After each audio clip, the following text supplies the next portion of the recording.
Désormais, les juristes doivent également faire face à une situation plus problématique encore, celle de la gestation. Alors, s'agissant de la procréation tout d'abord, la question qui se pose est la suivante. Faut-il permettre que l'on autorise l'utilisation des fonctions reproductrices d'une femme par un tiers dans le but de faire naître un enfant?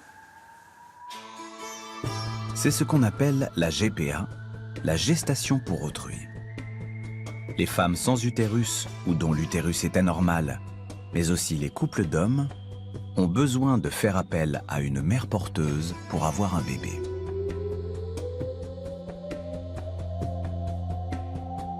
Une fois l'embryon conçu par fécondation in vitro, il est implanté dans l'utérus de la mère porteuse.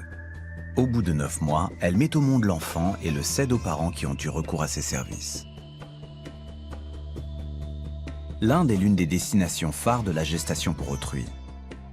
Dans la clinique du docteur Nayana Patel, une centaine de femmes participent à ce business qui représente 70% du chiffre d'affaires de l'établissement. Les clients sont des couples aisés qui payent 25 000 $ ce type de prestation. Les mères porteuses, elles, sont issues des classes moyennes et reçoivent environ un tiers de la somme pour chaque grossesse. Près de 10 ans de revenus pour leur famille.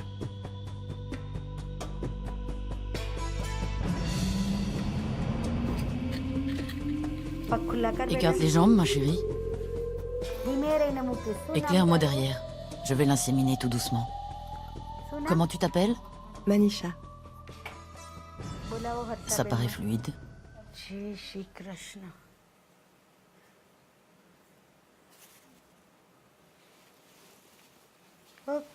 Voilà, c'est fait.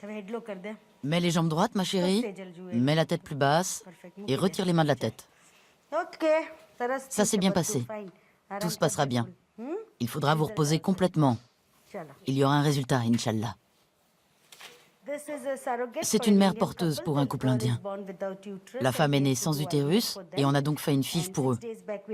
Il y a 6 jours, on a prélevé l'ovule et là, on vient d'implanter l'embryon dans la mère porteuse.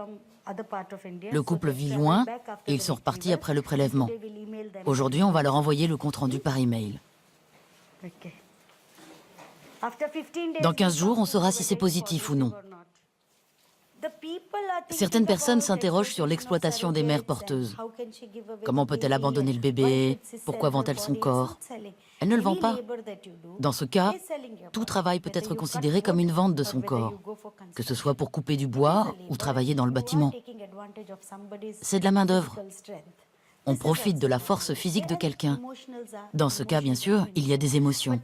Mais la mère porteuse fait ça aussi pour aider ses propres enfants. Toutes ces femmes doivent être déjà mères pour avoir le droit de porter l'enfant des autres.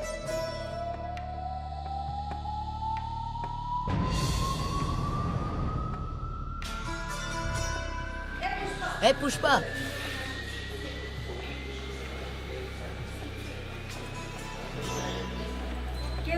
Tu préfères accoucher lundi ou vendredi? Qu'est-ce qui t'arrange?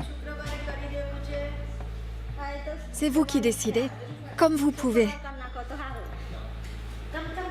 Entrez, entrez, venez. J'ai appelé sa mère aussi. Contente?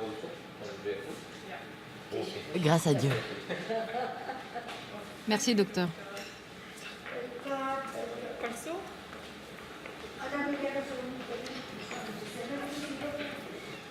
Pushpa est ici depuis 9 mois. Elle accouche dans quelques jours et rencontre pour la première fois le couple dont elle porte l'enfant. On devrait prendre une photo tous ensemble. Souriez? Demande-lui de sourire un peu. On doit y aller maintenant. On se retrouve vendredi matin, ok? Portez-vous bien. Le docteur Patel lui a implanté un embryon conçu avec l'ovule et le sperme de ce couple pour leur permettre d'obtenir leur propre enfant biologique.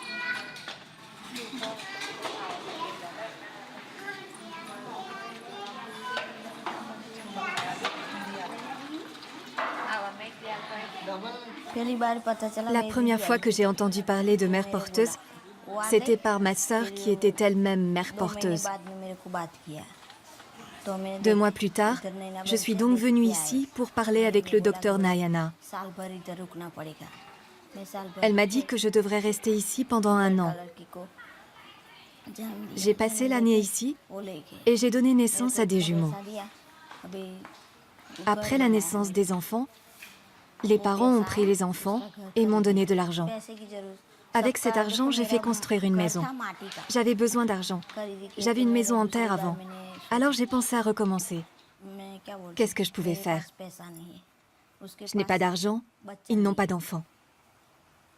Donc je leur donne un enfant et ils me donnent de l'argent. On s'aide mutuellement.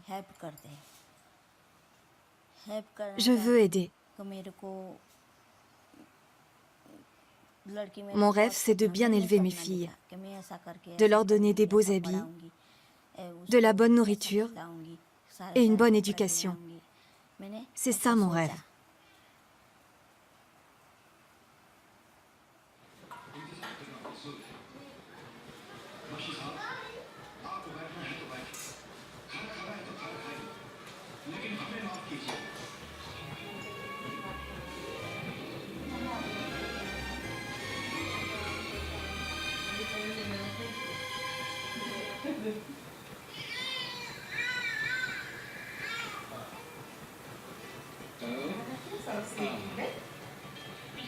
Est-ce qu'il y a quelque chose de plus beau?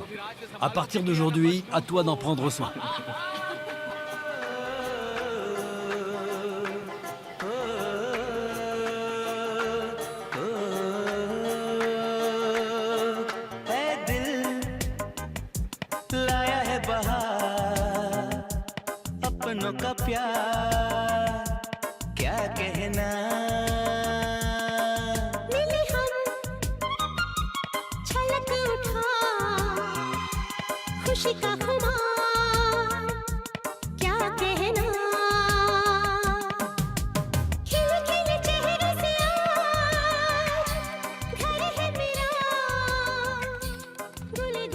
Ces nouvelles pratiques impactent le monde entier et toutes les sociétés. La vision de la maternité en est bouleversée. De plus en plus d'étudiants en France se spécialisent dans le droit de la procréation pour faire face à ces enjeux. La maternité pour autrui est une pratique qui a toujours existé. On peut citer des exemples, même dans la Bible. Dans la Bible, eh bien, Abraham avait une femme qui était stérile, Sarah, qui ne pouvait pas lui donner d'enfant. Et Sarah demanda à sa servante, Agar, d'aller vers Abraham pour avoir un enfant avec Abraham. Ce ne sont pas forcément des exemples qui militent pour la pratique parce que ces femmes qui sont utilisées comme mères porteuses, c'était des esclaves. Ça se termine souvent assez mal et c'est ainsi par exemple que Agar finalement a été châtiée par Sarah et elle a été obligée de s'enfuir. La mère en droit français, c'est celle qui accouche. Or, on ne peut pas renoncer, abandonner, céder par avance à autrui par le biais d'un contrat. On ne peut pas céder cette qualité de mère. Pause. Quand on essaye de faire de la bioéthique, c'est pas couple par couple. On essaye de construire une espèce d'éthique pour l'humanité. Quelque chose qui évite des dérives de l'humanité. Par exemple, je ne suis pas contre le fait d'interdire des choses, mais que les gens le fassent quand même. Ça me gênerait moins. C'est une possibilité, ça, de réguler l'éthique, en n'étant pas répressif sur les gens qui iraient contre. C'est l'histoire de mères porteuses, des trucs comme ça. Si les gens arrivent à bricoler dans leur coin sans assistance médicale, bon, et on peut interdire la pratique officialisée. En France, la GPA est interdite. Un bébé de parents français né d'une mère porteuse à l'étranger n'a pas le droit à la nationalité française. En 2013, Christiane Taubira a signé une circulaire régularisant la situation d'une 50aine d'enfants nés ainsi apatrides, la plupart au bénéfice de couples homosexuels. La garde des Sceaux en a été vivement critiquée, notamment lors des manifs pour tous, qui voyaient leur conception de la famille mise à mal. Christiane Taubira, elle, pointait une forme d'hypocrisie.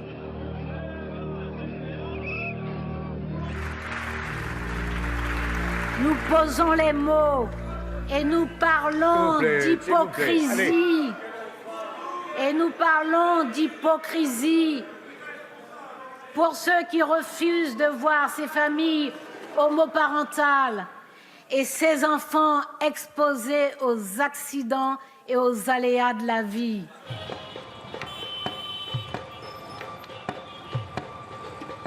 Interdite en France, la GPA est pourtant autorisée dans de nombreux pays, comme la Belgique, Pays-Bas, Russie, Australie, Canada, Brésil, Royaume-Uni et certains États américains.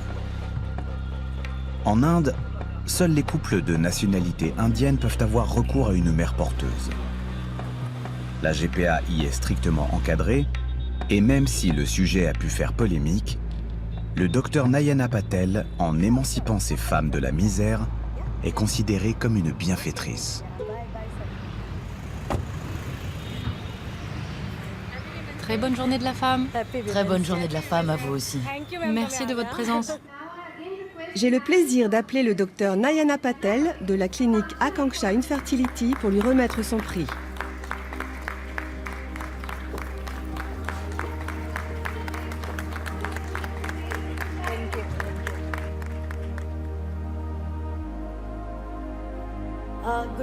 Bonjour à tous. C'est vraiment formidable qu'il y ait cet événement à l'occasion de la Journée de la femme. Mais j'espère qu'à la prochaine édition, on distinguera beaucoup plus de femmes issues du milieu rural et pas seulement des citadines. Encore une fois, je vous remercie tous.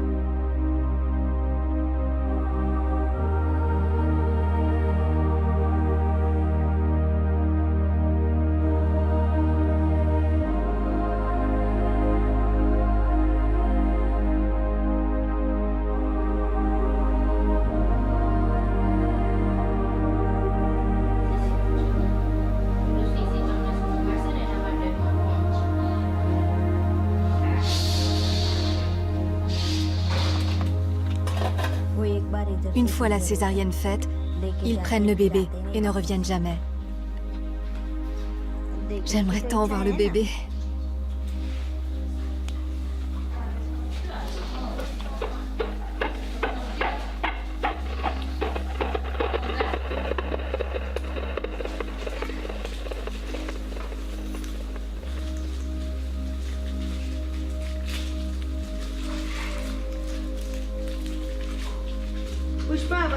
Bouge pas, ça va? T'es prête?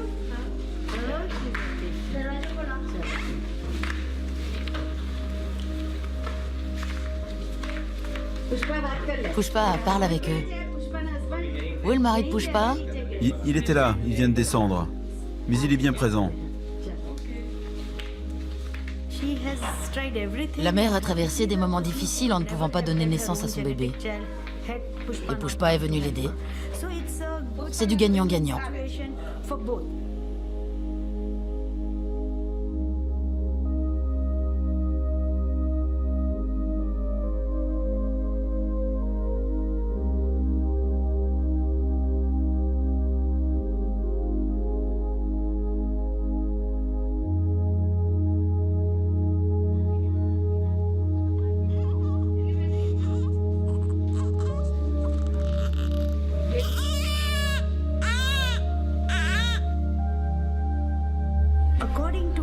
Selon moi, quand la science et la technologie progressent, la pensée humaine, qu'elle soit religieuse, éthique ou autre, devrait évoluer en même temps. Si vous faites quelque chose qui nuit à tout le monde, c'est mal. Mais si vous faites quelque chose qui bouscule la morale et les croyances religieuses, qui généralement sont considérées comme altruistes, si vous faites quelque chose qui apporte du bonheur aux gens, qui rend la vie sur Terre plus belle, alors je pense que c'est une bonne voie à suivre. Il faut que cela se fasse, ou alors, autant arrêter de faire avancer la science et les technologies.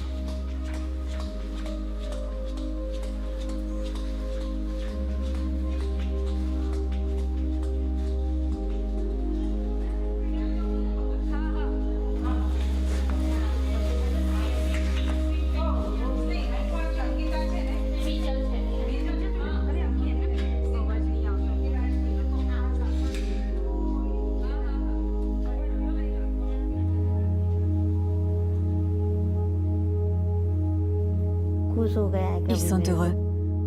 Il m'avait dit qu'il voulait une fille. Mes filles ont 10,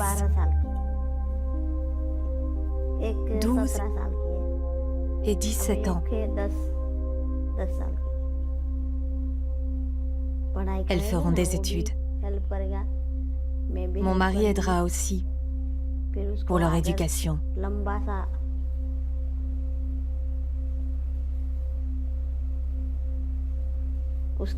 Moi aussi, je vais les aider. Je veux qu'elles soient les meilleures. La grande veut être médecin, comme le docteur Nayana.